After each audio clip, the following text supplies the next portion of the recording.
La escasez de agua es uno de los principales problemas socioecológicos del siglo XXI. La mala gestión de los recursos, la sobrepoblación y la sequía ejercen una fuerte influencia en la escasez hídrica. Más del 70% de los recursos hídricos son utilizados para la producción de alimentos, por lo que esta crisis no solo tendrá grandes repercusiones a nivel ambiental, sino que también social. ¿Estamos preparados para generar un cambio? ¿La crisis hídrica es reversible? ¿Cómo fue que como sociedad pudimos llegar a esto? Mi nombre es Pablo Ruiz, soy presidente de la agrupación Eudor Ñuble.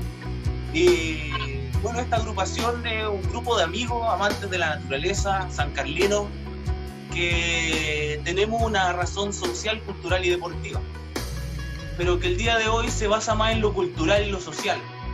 Lo que queremos buscar es educar y aprender nosotros también como agrupación a través de algunos amigos. Entre estos amigos se encuentran algunos integrantes de nuestra agrupación que son Felipe Soto, Francisco Soto, Julio Jiménez y que le habla Pablo Ruiz. Además tenemos unos invitados especiales que son nuestros amigos de Ñuble Libre. Entre estos invitados se encuentra César Uribe, arquitecto y vocero de Ñuble Libre, Marcela Bustamante, ingeniera en conservación, y Manuel Valdés, biólogo. Ahí está Marcela. Bueno, los temas que vamos a abarcar el día de hoy son la crisis hídrica, Hidroñuble, Embalse Punilla y las forestales. Pero antes de que empecemos a conversar de estos temas, me gustaría que ustedes nos contaran qué es Ñuble Libre, de dónde nace, y se explayen un poco en ese sentido y nos cuenten. Voy a tomar la palabra como vocero de la organización, a pesar de que también Marce ahí tiene mucho que decir.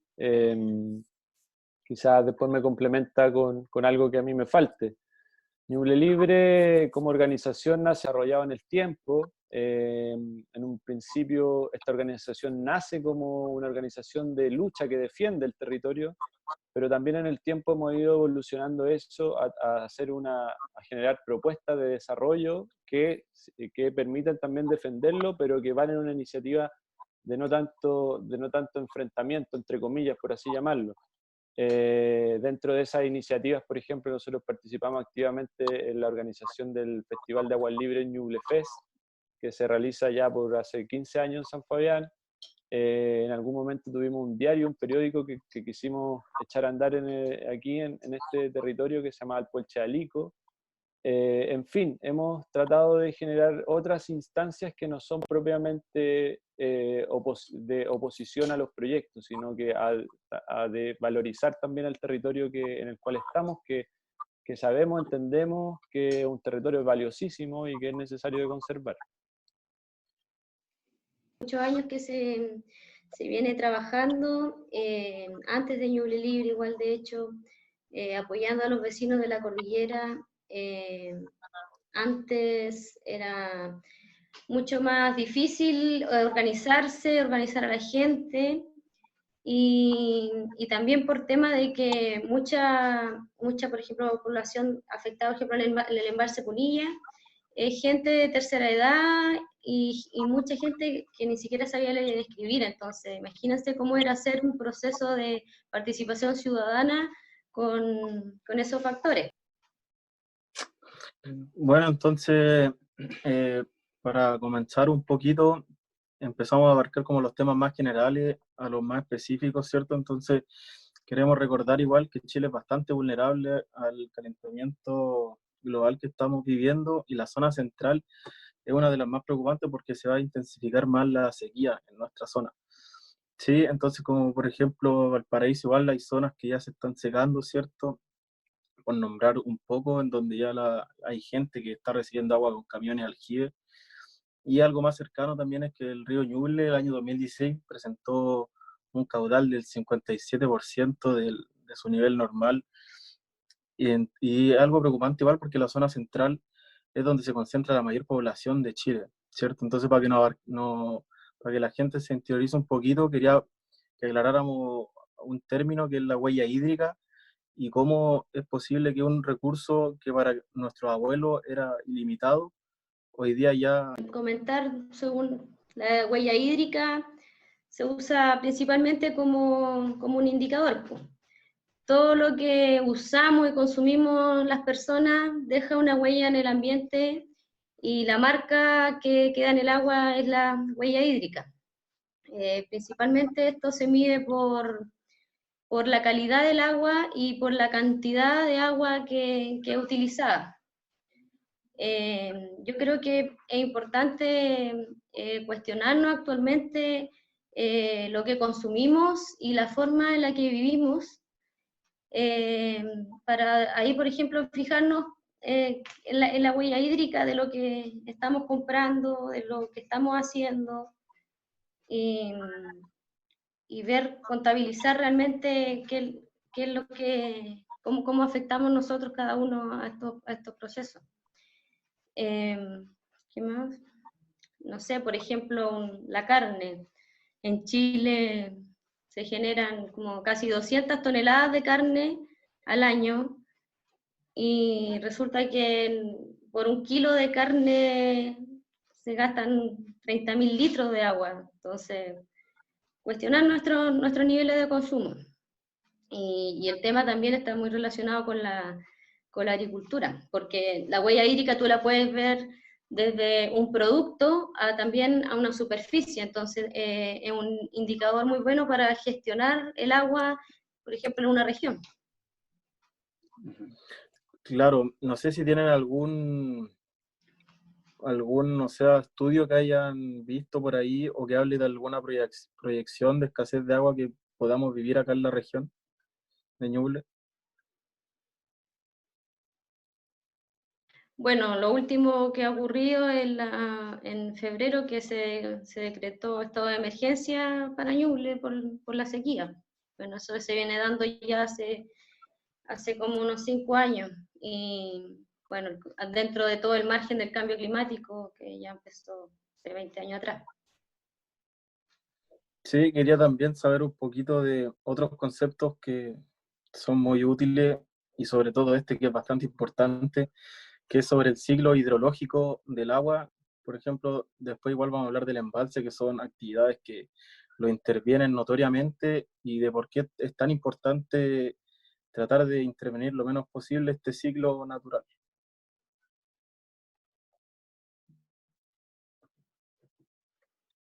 Bueno, en referente a este tema, creo que realmente no hay conciencia del ciclo del agua.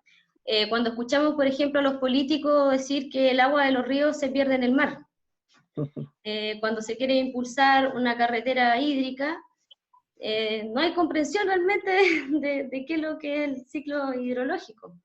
No sé, podemos pensar, por ejemplo, el agua que cae, digamos, en la tierra, la mayoría se pierde por evapotranspiración, un 70, un 80% del agua. De esa agua que queda, que digamos que queda sobre la tierra, otra se va a la napa subterránea, y es muy poco lo que queda en los ríos. No sé si están informados un poco del tema de la carretera hídrica, que se planea, digamos, extraer el agua de los ríos de acá, como el Biobío, el Ñuble también, y llevarla hacia el norte, con la excusa de aumentar áreas de cultivo y qué sé yo, de crear mayor diversidad, pero en el fondo se están homogenizando los cultivos. Entonces, ¿cuál es la biodiversidad realmente que queremos alimentar? Claro, yo tampoco veo un poquito de conciencia, de una verdadera razón, porque en términos fáciles ya secamos este territorio, ahora queremos secar otro, básicamente. Sí, entonces también hablando de estos monocultivos, quería preguntarles cómo afectaban a la agua subterránea, ¿sí? Y a la humedad de la tierra también.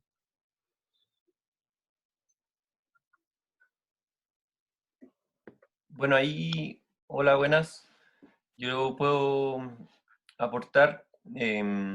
Sabemos que en general los monocultivos forestales son de dos especies principalmente en esta zona, son pinos y eucaliptus. Y ambas especies, sobre todo los pinos, se caracterizan por tener una raíz muy profunda. Y tanto pinos como eucaliptus tienen crecimientos muy rápidos, por eso se usan esas especies, porque son productoras de biomasa.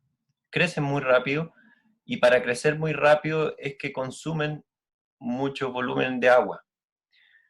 Creo que es importante comentar algo que muchos que están escuchando deben saber, y es que las plantaciones forestales no son bosques. Hay muchas diferencias, ¿cierto? En un bosque uno encuentra individuos jóvenes, individuos adultos, individuos muertos, me refiero a árboles, ¿cierto? También arbustos, también hierbas, también insectos, y es un ecosistema riquísimo el bosque. Y esa riqueza de especies y de interacciones le da una gran estabilidad y le permite entregar muchos servicios ecosistémicos que nosotros hoy día aprovechamos. Por su parte, las plantaciones forestales son sistemas hechos por el hombre para maximizar la producción de materia prima, de madera o de celulosa, y en general todos los individuos son plantados con la misma edad, muy juntos unos de otros, por lo tanto se generan condiciones en que no llega luz a los estratos más bajos, al suelo, entonces no pueden crecer otras especies pequeñas. Y pasa también, por ejemplo, con los pinos, que sus hojas y también sus raíces producen una resina. Y esta resina tiene varias funciones, pero una de ellas es también impedir el crecimiento de especies que puedan competir. Entonces, realmente las plantaciones forestales afectan la estructura física y química del suelo. Y ese es un impacto muy grande que tienen a nivel del impacto ambiental que generan. Claro, en general siempre nos dedicamos un poquito a ver como el lado negativo, igual me gusta criticar bastante. Por eso quería, para concluir este tema, preguntarle cuáles podrían ser soluciones para mitigar este efecto que ya se viene duro en la zona. Bueno, dale. Bueno, ¿te refieres al efecto de la sequía que viene avanzando, de la desertificación? Sí. ¿Cómo mitigar eso? Bueno, primero pienso que justamente es cuestionar los patrones de consumo, porque a veces la producción de forestales la criticamos, pero en realidad si estamos acostumbrados a tomar café en vasos de papel o en vasos de Plumavit, si usamos las hojas para hacer un par de rayas y luego las botamos, por supuesto que ese modo de vida conlleva un despilfarro de recursos naturales. En cambio, si nosotros hacemos una vida con mayor reutilización de los recursos, aprovechamos el máximo que podamos sacarle a lo que ya se ha producido, seguramente no hay para qué tener tantas hectáreas de plantaciones. Y por supuesto que también tenemos que darle el valor que tiene nuestro bosque nativo. El bosque es una maravilla, y en general mucha gente a veces desconoce cuál es la riqueza del bosque, cuáles son todos los servicios que aporta. En ese sentido, igual me gustaría mencionar como el tema de la valorización económica que se le quiere otorgar de repente al bosque para poder defenderlo.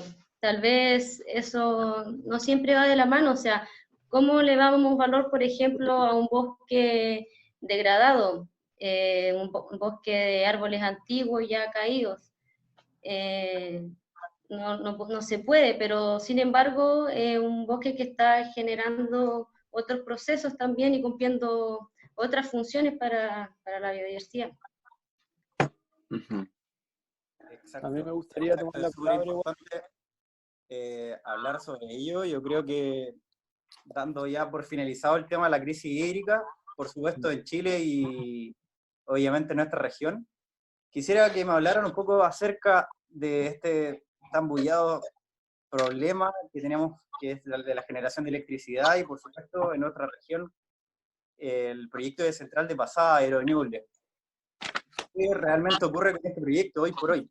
Que por supuesto se encuentra paralizado a petición netamente de la empresa, y por lo visto igual sigue la construcción, está ahí en la cuenca del Ñuble. Quisiera que me hablaran un poco más sobre ello. Quiero tomar la palabra. ¿Se escucha? ¿Sí? ¿Me escuchan? Escucha. Sí. Mira, respecto a la crisis hídrica, bueno, se me cayó el internet ahí por ahí, así que no alcancé a captar todo lo que dijo la Marce. Pero a mí me gustaría agregar algunos puntos que, no sé, que al parecer no se tocaron, que tiene que ver con el modelo del agua en Chile. O sea, el agua en Chile, el agua, el bosque también, las plantaciones, todo tienen como un único objetivo, que es la generación económica. Entonces, desde ahí hay un entendimiento del territorio como qué es lo que me genera más dinero o no. Entonces, al pensar el territorio de esa forma, al pensar el agua de esa forma, el agua termina siendo termina sirviendo para eso y no para mantener los ecosistemas que necesitamos para que la crisis hídrica no siga avanzando. La crisis hídrica, en estricto rigor, es un síntoma de una crisis mucho mayor que una crisis medioambiental profunda, que tiene que ver con la alteración que como seres humanos hemos hecho en el medio ambiente. Entonces, la crisis hídrica no se soluciona, por ejemplo, haciendo embalses. En la séptima región que está al lado, están llenos de embalses, probablemente sea la región en Chile que tiene más embalses, y llegó la sequía a esa zona, al lado, a menos de 50 kilómetros de nosotros, digamos, de San Carlos hacia el norte, o de San Fabián hacia el norte. Entonces, ¿qué hace pensar de que en Ñuble se va a solucionar la crisis hídrica con embalse? O sea, lo que nosotros pensamos al respecto es que quizá en algún momento, en el corto plazo, sí, obviamente que va a haber un poco más de agua que la que tenemos ahora, porque es un acumulador de agua, pero en el largo plazo, lo que generó el embalse Punilla o lo que pueden generar otros embalses en la zona van a acrecentar esa crisis hídrica porque altera y transforma el ecosistema que nosotros tenemos que proteger. Bueno, y hablando sobre Hidroñuble, que es lo que pregunta, no recuerdo el nombre, Julio, Hidroñuble es un proyecto que, como tantos otros en Chile, está parado porque económicamente no es rentable. En Chile hay una sobre demanda, o sea, se genera mucha más energía de lo que hoy día se está consumiendo. ¿Por qué? Porque en general hay el desarrollo chileno, digamos, está un poco condicionado como al mercado internacional, a la economía internacional, y todo va a la baja, entonces no hay tanta necesidad energética, entendiendo que quienes más consumen energía es la minería, ¿cierto? No nosotros, no es el consumo domiciliario el que tenemos cada uno de nosotros. Entonces, desde ahí los proyectos energéticos que están en ejecución están detenidos, muchos, porque el valor de lo que hoy día se compra la energía en Chile es muy baja, porque hay mucho consumo. ¿Qué es lo que sucede? Que siempre está el riesgo de que el mercado sea beneficioso nuevamente para las generadoras y se reactiven todos estos proyectos. ¿Por qué razón? Exportando energía. En algún momento existió como la intención del gobierno chileno de exportar energía a los países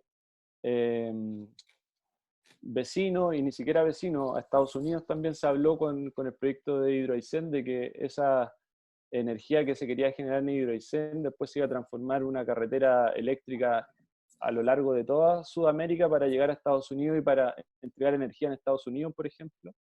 Entonces, siempre el capital, llamémoslo así, está como buscando nuevos negocios y nuevos negocios también desde el punto de vista energético, y se pueden reactivar todos estos proyectos. Por ahí está la explicación de por qué está detenido el proyecto de la central Hidroñuble, y también porque es un proyecto que está mal diseñado también. O sea, al momento de ejecutarlo, ellos se dieron cuenta de que estaba mala la topografía, de que el agua del río Ñuble ya no trae tanta agua como antes, de que necesitan o siempre necesitaron el embalse Punilla y pensaron que lo iban a tener construido, todavía no está construido. En fin, hay una serie de otras variables que justifican también y explican por qué el proyecto está así, está detenido. Y bueno, mencionar también como la estrategia que ocupan estos proyectos de fragmentarlo en distintas partes para que los impactos, digamos, cuando son estudiados se vean menores. O sea, los proyectos se presentan la represa por un lado, el tendido eléctrico por el otro, y ahora mismo con Hidroñuble tenemos actualmente una modificación del proyecto que es como casi la mitad del proyecto que había antes sumado. Entonces, eso también no afecta negativamente. Exacto, sí. Mira, yo quería hacer otra consulta a nivel de público. Quería saber cómo la información, como netamente cómo fue adquirida o cómo fue la postulación de este proyecto, cómo llegó a manos de extranjeros y pusieron a hacer el embalse, o sea, la hidroeléctrica, referente al tema político, sino cómo llegó a la adquisición y cómo fue la postulación de este mismo. Bueno, hay que tomar en cuenta la diferencia de los dos proyectos. Uno es totalmente privado y el otro es un proyecto que el titular es el mismo Estado, el gobierno, a través del MOP. Como es un proyecto del Estado, el Estado no puede vender energía. Entonces, la justificación de este proyecto es el riego. Y para que pueda generar energía es que se llevó a concesión con una empresa, en este caso una empresa extranjera italiana que fue Astaldi, y fue la única empresa, de hecho, que postuló a esta concesión. Ah, perfecto, perfecto. Mira, eso es lo otro que quería saber, porque igual es un impacto, aparte visual, aparte contaminante al ecosistema. ¿Qué otra contaminación? Porque supuestamente en el año 2016, si no me equivoco, virtió materiales explosivos hacia el río, y eso es como afecta la calidad del agua del mismo cauce del río Ñuble.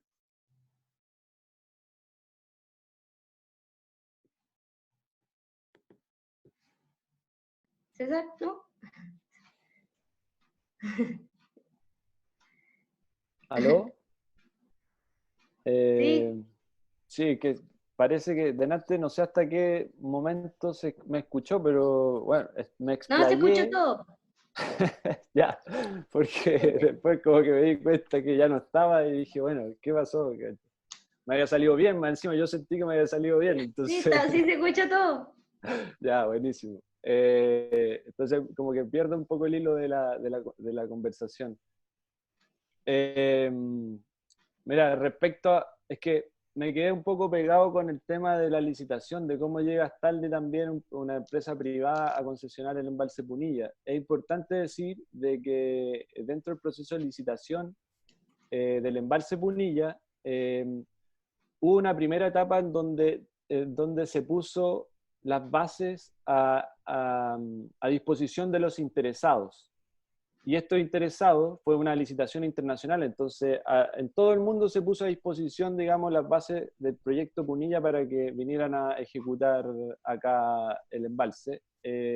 Hubieron 15 interesados, 15 empresas chilenas y extranjeras compraron las bases de licitación, porque así era la metodología, era a través de una compra, Entonces hubieron 15 interesados, 15 empresas hicieron un análisis económico, de rentabilidad de la ejecución del proyecto, y de esas 15, 14 dijeron que no estaban interesados. Entonces ahí hay algo bien profundo también, o sea, algo dice eso, o sea, de 15 que uno solo haya sido el interesado, habla de que el proyecto igual es poco factible de construir, poco rentable, tiene problemas, y esos problemas nosotros lo hemos dicho siempre, desde que comenzamos, digamos. Ahora, hay una tosudez del gobierno, por presiones políticas también. Los derechos de agua, como yo venía diciendo antes, son privados, y los propietarios de los derechos de agua en Chile son en muchos casos políticos también, o gente que tiene mucha influencia. Entonces desde ahí hay yo siempre ocupo esta palabra, no sé si es la exacta, pero hay una tosudez de seguir adelante como sea, en vez de tener algún nivel de reflexión y de análisis y decir qué es lo que pasa, que por qué este proyecto que lleva 100 años intentando de construirse no ha pasado nada. Entonces hay un problema más de fondo, más profundo, que los distintos gobiernos no han querido analizar. Me parece que algo que nosotros debiésemos mentalizarnos y exigirlo, porque en el fondo, cuando se hablan de los objetivos del proyecto Punilla, son objetivos buenos, ¿cierto? Entregar agua para los agricultores, para que se genere alimentación, qué sé yo.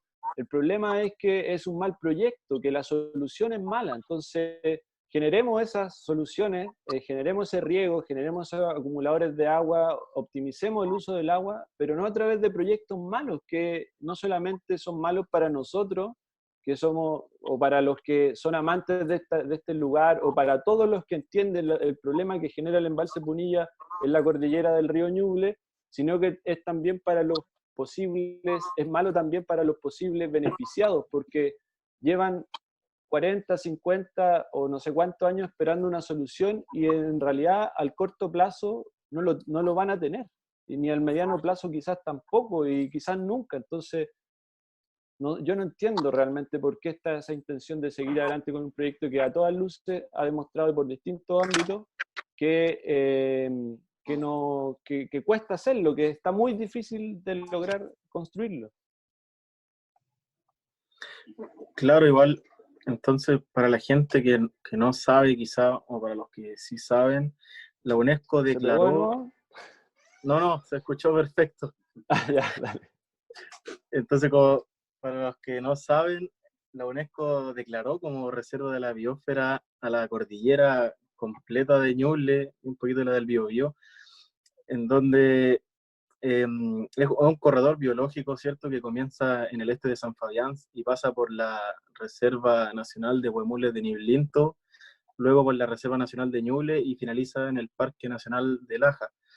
Entonces, visto esto, ¿cómo es posible que aún así se haya planeado este embalse dentro de un lugar tan rico de diversidad de especies, ¿cierto?, de flora y fauna, y de también la presencia de especies endémicas? Quería preguntarlo en el embalse, respecto al embalse, ¿en qué consiste?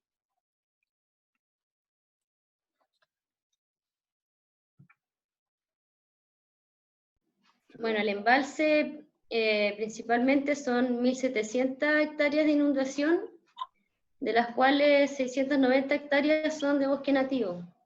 Acá la especie más representativa vendría a ser el huemul en fauna, y en flora tenemos especies importantes como el guindo santo, el ciprés de la cordillera, entre otras.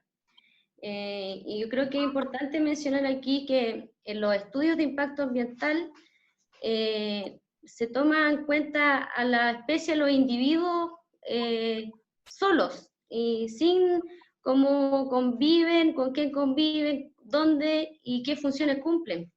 Por ejemplo, con Hidroñuble lo pudimos ver, todos los árboles que están en categoría de peligro y que tuvieron que ser plantados en otros lugares, no sé, pues se fueron a plantar unos árboles que ni siquiera fue dentro de la comuna.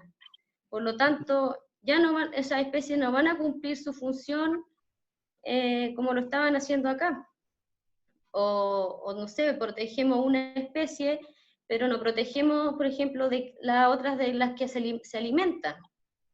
Entonces, no se ve como todos los componentes de la biodiversidad cuando se hacen estos estudios de impacto ambiental, y es por eso que finalmente no son efectivos las medidas compensatorias. Claro, hablando igual de la evaluación ambiental, quería preguntarle cuál es la capacidad de carga que tiene un ecosistema y cómo es que la legislación pide temas así. Bueno, es igual es un tema ambiguo y que hay muy poca información al respecto. Yo creo que faltan muchos estudios, digamos, para poder hablar sobre capacidad de carga en esta zona, y de hecho es un tema que es importante mencionar respecto a la vida actual de la gente de la cordillera acá, que es principalmente la crianza de caprino y de bovino, que también tienen un efecto negativo sobre la biodiversidad. Se sabe, por ejemplo, la compactación que hacen en el suelo, el ramoneo de las plantas, qué sé yo, el tema de los perros, de las enfermedades que pueden transmitir, por ejemplo, al huemul. Pero dentro de eso no hay, digamos, no hay mucha información concreta. También podríamos hablar, por ejemplo, de la capacidad de carga respecto al turismo. Eso tampoco está muy, ni siquiera en pañales. Claro, delante César hablaba un poquito de las ventajas que prometía este proyecto, en donde quería repasar un poco cuáles eran las desventajas que se obtenían o con las que pagaba el ecosistema un proyecto de esta magnitud. Sí, mira, yo no sé si entiendo que cuando tú me dices las ventajas es como las compensaciones que ofrece el embalse Punilla, perdón, las desventajas, cómo se compensan las desventajas que genera el embalse Punilla. Quizás Manuel puede como profundizar mucho más qué es lo que genera un embalse de 1.700 hectáreas en la cordillera en esa zona. Ahora, ¿qué es lo que puedo decir yo al respecto? Lo que yo puedo decir al respecto a compensaciones, por ejemplo, en relación a las desventajas que es evidente en el lugar. O sea, evidente voy a mencionar algunas, como bien poco técnicas, digamos, pero hay una alteración al paisaje total. Algunos en San Fabián y a lo mejor en distintas zonas, porque también es lo que nos han tratado de vender a través de la prensa, nos hacen creer de que el embalse Punilla va a ser un lago turístico, como en Pucón, ¿cachai? Como en Villarrica, qué sé yo, donde evidentemente eso no es así. Es lo mismo es como la misma analogía que hacía quizás Manuel delante cuando hablaba entre lo que es un bosque y las plantaciones de pino que no son bosques. El embalse, una represa, no es un lago. Entonces igual hay que tener bien clarito esa situación. ¿Y por qué no es un lago? Porque los lagos se dan de formas naturales. O sea, si hay un lago en tal lugar es porque tiene que estar ahí. No es como que nosotros vamos a inventar un lago en otra parte y menos de esa magnitud. Ahora, hay embalses que paisajísticamente a lo mejor generan un atractivo, que son los embalses que mantienen una cota de agua en la superficie, digamos, que esconden todo el daño que hay del espejo de agua hacia abajo, que hay una deforestación, hay una muerte de todo lo que existía, y eso podría eventualmente verse un poco mejor. En el caso del embalse Punilla eso no es así, porque es un embalse que en la época estival, en verano, digamos, tiene que soltar el agua o tendría que soltar el agua para el riego, por lo tanto, la cota del embalse no quedaría arriba, sino que quedaría abajo, y toda esa diferencia sería como feísimo, digamos. estaría todo con barro o deforestado. En fin, desde ahí también yo quiero con esto como transmitir eso, de que no nos imaginemos un lago, no nos imaginemos el lago Villarrica, La ¿cachai? Junta de Vigilancia se ha encargado de hacer una publicidad engañosa respecto a eso. O sea, si uno ve su página, ellos ponen imágenes de gente andando en kayak en una represa, y eso es totalmente mentira. La RCA lo dice, no se puede entrar al agua, embarcaciones, qué sé yo. Y lo otro es el tema de cambio climático. Ellos también venden el proyecto como una medida que va en contra del cambio climático, y eso no es así. Una represa del tamaño que tiene el embalse Punilla genera gases de efecto invernadero, o sea, contribuye al cambio climático, no es una medida compensatoria. Claro, quería ver si es que Manuel podía aportar algún punto en el impacto ecológico que tendría este mega embalse. Claro, bueno, tomando un poco lo que venían comentando los chiquillos, generar una zona de inundación donde existe uno de los bosques más espectaculares que tiene la zona central de Chile. Ustedes sabrán que en esta zona se cruzan y se encuentran los bosques mediterráneos, los bosques esclerófilos de la zona central, con los bosques templados de la zona sur. Tenemos el bosque siempreverde, tenemos bosque patagónico, tenemos especies que se encuentran tanto en regiones un poco más al norte como en regiones más al sur. Todas ellas se encuentran en esta reserva de la biosfera. Y precisamente inundar un bosque, independiente de si haces una tala rasa anterior a inundarlo, va a haber muchísima muerte de vida silvestre allí, tanto de flora como de fauna. Y pasa que cuando muere la vegetación, la materia se descompone y hay mucha actividad de microorganismos, y hay un tema que se llama eutroficación. Como ustedes bien saben, los bosques y la vegetación cumplen un rol fundamental, que es detener un poco la velocidad del agua de la lluvia cuando viene bajando por las laderas de los cerros.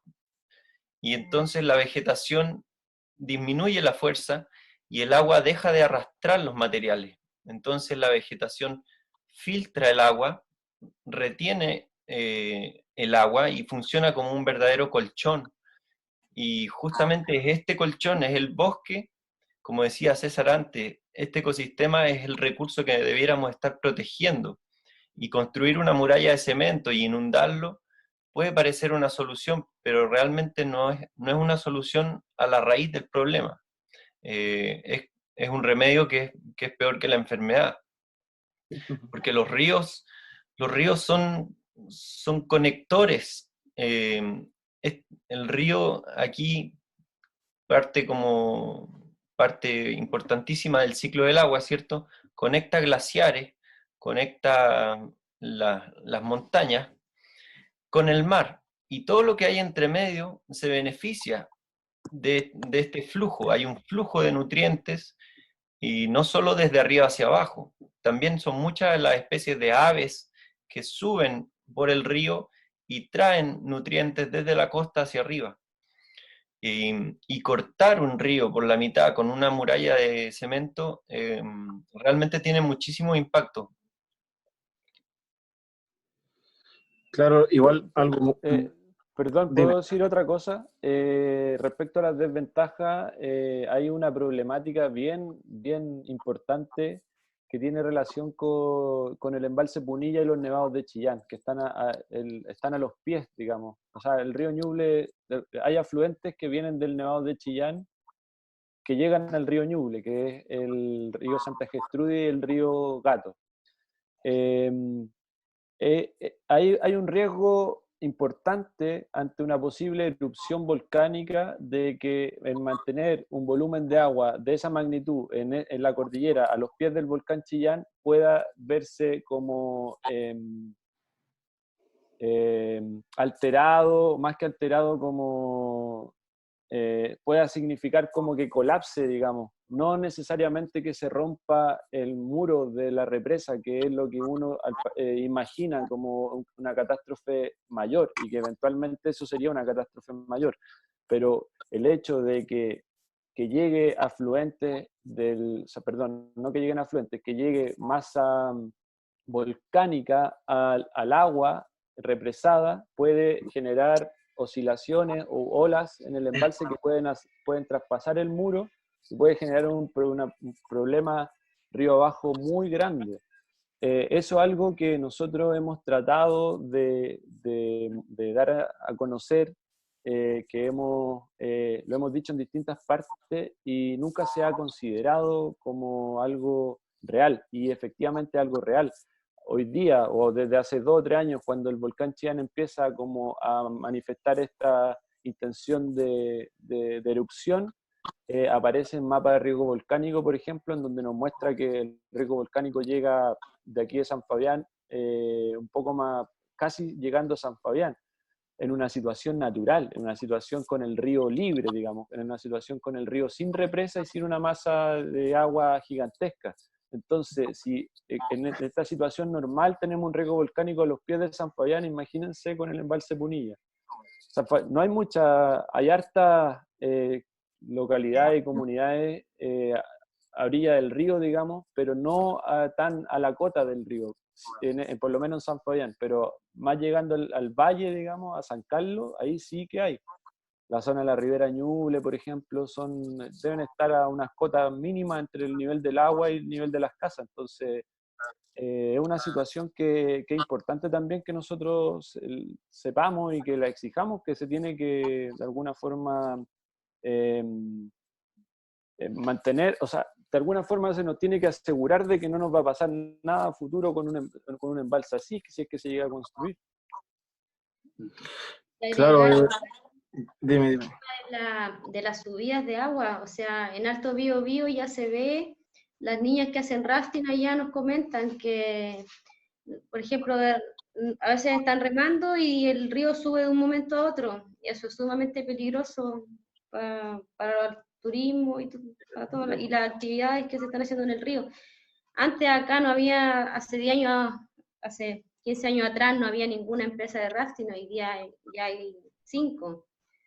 Se están haciendo más actividades que correrían mucho riesgo y ya no se podrían hacer nunca más, quizás. Claro, un proyecto súper grande. Al menos no sé si algún proyecto nuevo lo habrá quitado del podio, pero en 2017 era encaminado a ser el tercer embalse más grande de Chile. Entonces algo importante es según en qué etapa está este proyecto.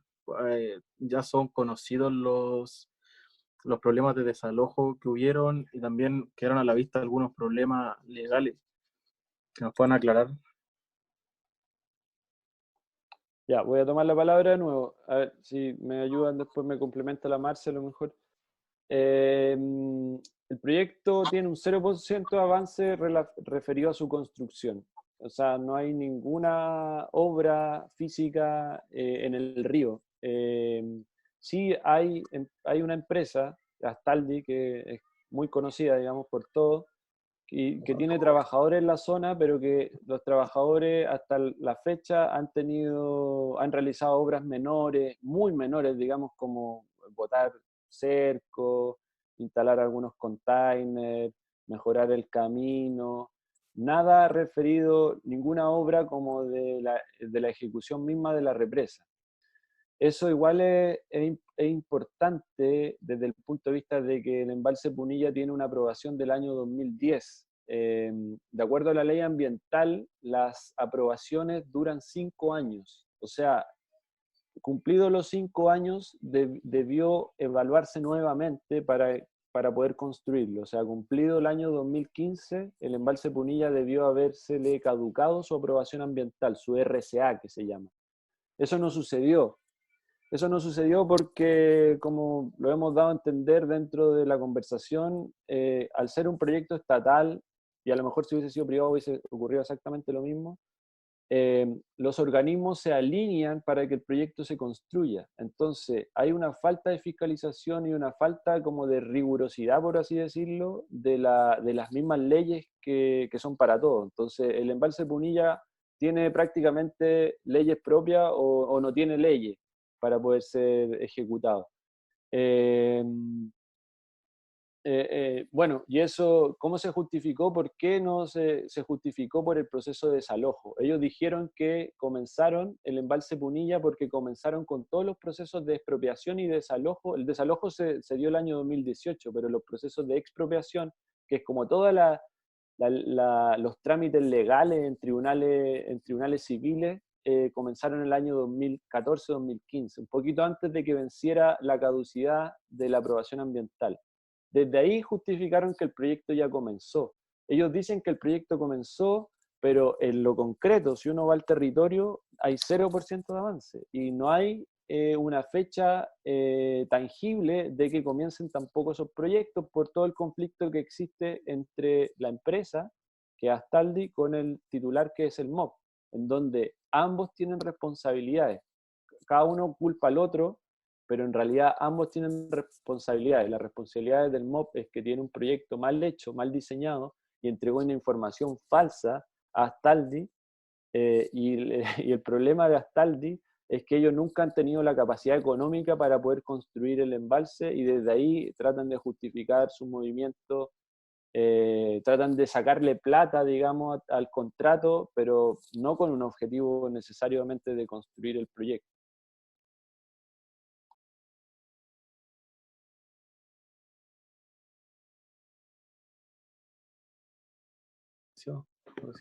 Bueno, sí.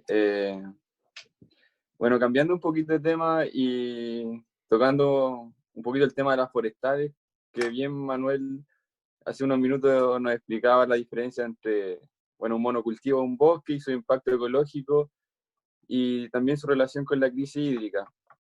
Nosotros investigando averiguamos que en 2017 hubo unas manifestaciones de los locatarios de San Fabián en contra de Forestal Arauco.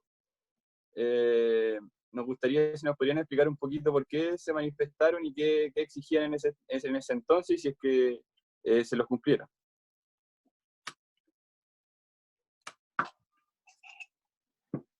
Mira, voy a tomar la palabra porque creo que soy el que tiene un poco más de información al respecto. En general, nosotros en San Fabián no estamos tan conscientes del daño de las forestales en nuestra comuna, porque pero se dan en una superficie menor en comparación a otras comunas de Ñuble, por ejemplo, en donde las forestales tienen un 90% del territorio comunal. Por ejemplo, Coelemu, la otra vez me lo explicaba un ingeniero forestal, el 90% es de forestales. En San Fabián es menor esa superficie. De hecho, es una de las características que muchas veces nosotros queremos como resaltar, que tenemos bosques, que tenemos biodiversidad, que tenemos bosque nativo, etc. Pero sí existe la problemática en la zona poniente de San Fabián, o más cercana a San Carlos, en donde hay forestales, y por ahí yo conozco a un dirigente que ha tenido problemas con las forestales, pero son como problemáticas súper locales, como que no ha sido como tan una problemática comunal, digamos.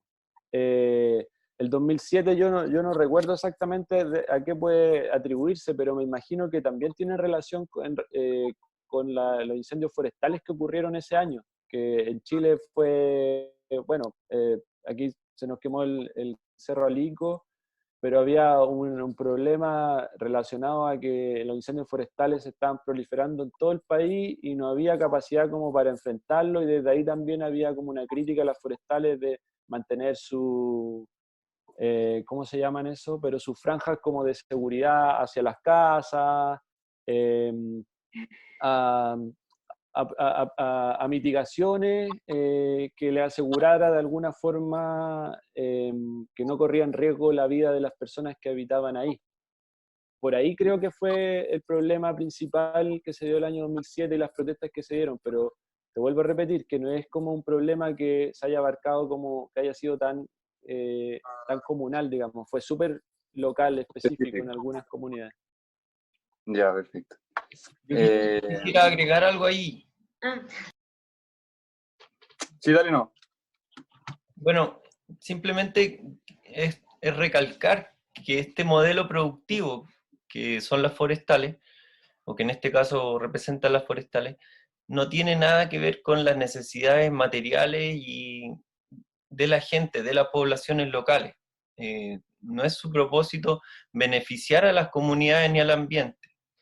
Como ustedes habrán visto, las comunas, las regiones con mayor superficie de empresas forestales tienen altísimos índices de desempleo, malas educaciones, malos niveles de salud, y es porque generalmente son superficies muy grandes que se manejan con muy poco personal, y bueno, y tienen también manejos que son muy agresivos con la tierra.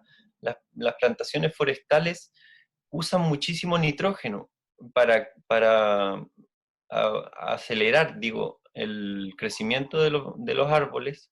Se usa nitrógeno, y esto contamina la tierra, contamina también el agua. Y entonces esto también, junto con deteriorar el suelo, ¿cierto? La cobertura del suelo es dañada, y también en un escenario de calentamiento global, se traduce también en pérdidas de fertilidad del suelo que afectan a toda la comunidad. Ya, perfecto. Bueno, darle las gracias, y ya finalizando, nos gustaría saber si ustedes en el último tiempo han notado que más gente se ha empezado a adherir al movimiento de las defensas, podría ser Ñuble Libre, o defensa de los ríos, del medio ambiente, etc. ¿Se han visto algún cambio en las nuevas generaciones que han tomado más conciencia a diferencia de generaciones más antiguas?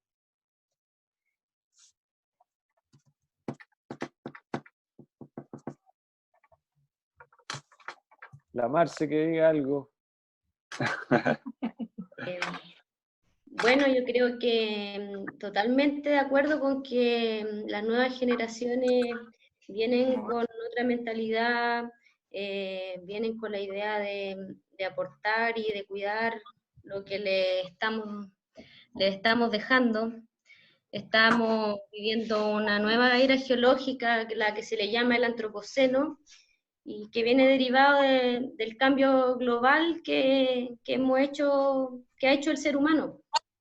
Y bueno, creo que es importante que tomemos conciencia, digamos, de la forma de vida que estamos llevando, de ir contra el capitalismo y el extractivismo, las miradas que tienen hoy como desarrollo los países, y que en este mismo caso, por ejemplo, ponen en jaque la poca biodiversidad que va quedando en este país, y estamos creando dependencia de las unidades receptoras de donde queremos extraer los recursos. Entonces, ¿qué viene después?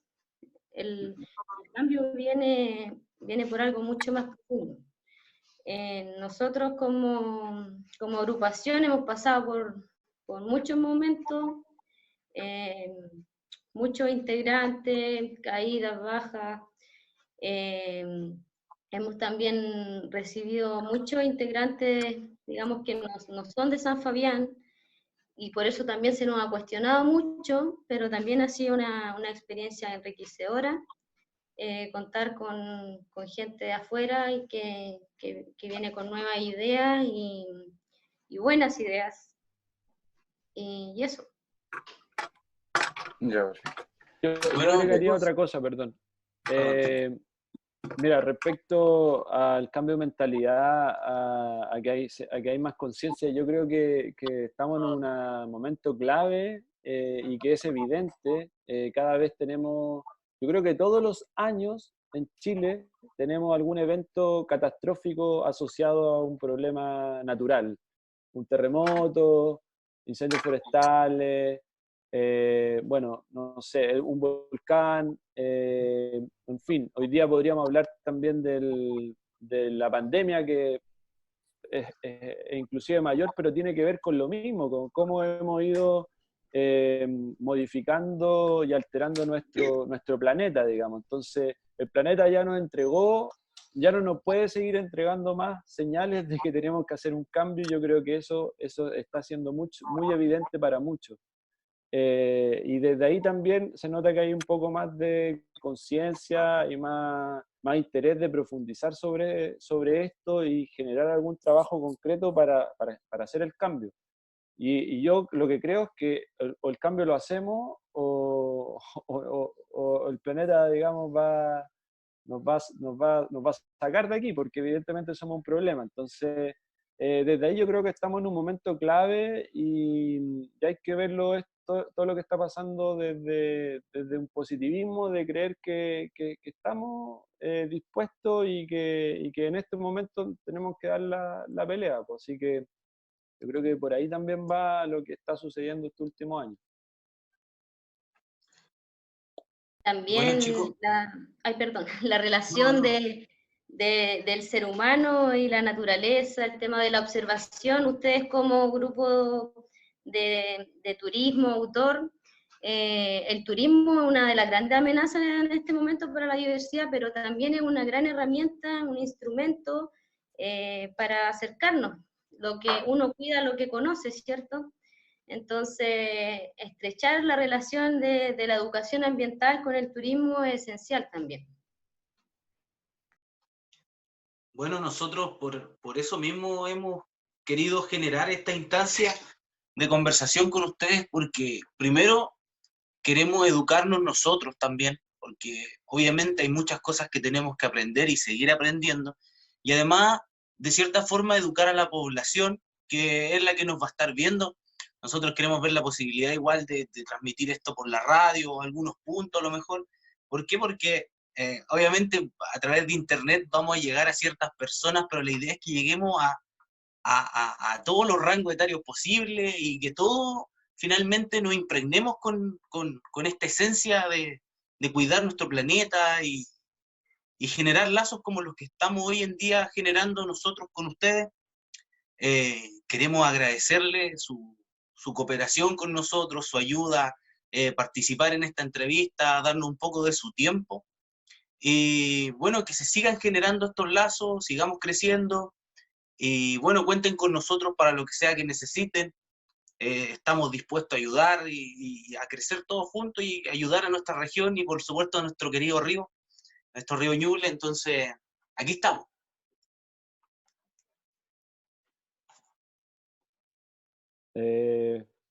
Bueno, la verdad es que el agradecimiento es para ustedes, pues, de generar este tipo de actividades, digamos, de ayudarnos a difundir el tema. Como decía la Marce, nosotros hemos pasado por distintas etapas y igual 7 años dando la lucha no es fácil mantenerlo y hemos estado muy cansados, la verdad. Entonces, siempre necesitamos estas redes, esta alianza, esta nueva iniciativa y desde ahí ha sido súper valioso lo que ustedes, primero la invitación que nos hicieron y haber concretado finalmente esta conversación. Entonces, bueno, hay que seguir para adelante nomás, pues, seguir creciendo también. Obviamente que tenemos mucho que aprender de manera mutua y con otras personas que en el camino sin duda que se van a ir sumando también. Así que gracias, Outdoor Ñuble. No, gracias a ustedes, chiquillos. Esto fue la entrevista con Ñuble Libre. Los dejamos a todos invitados si tienen alguna idea, si tienen ganas de ayudar o entregar algo por lo que todos estamos luchando, que es nuestro planeta. Los invitamos, por favor, a que se acerquen, nos hablen, nos consulten, si quieren participar, aquí estamos. Y eso, un saludo a todos. Muchas gracias. Gracias. Buenas, gracias, cabros, se pasaron. De verdad, muchas gracias.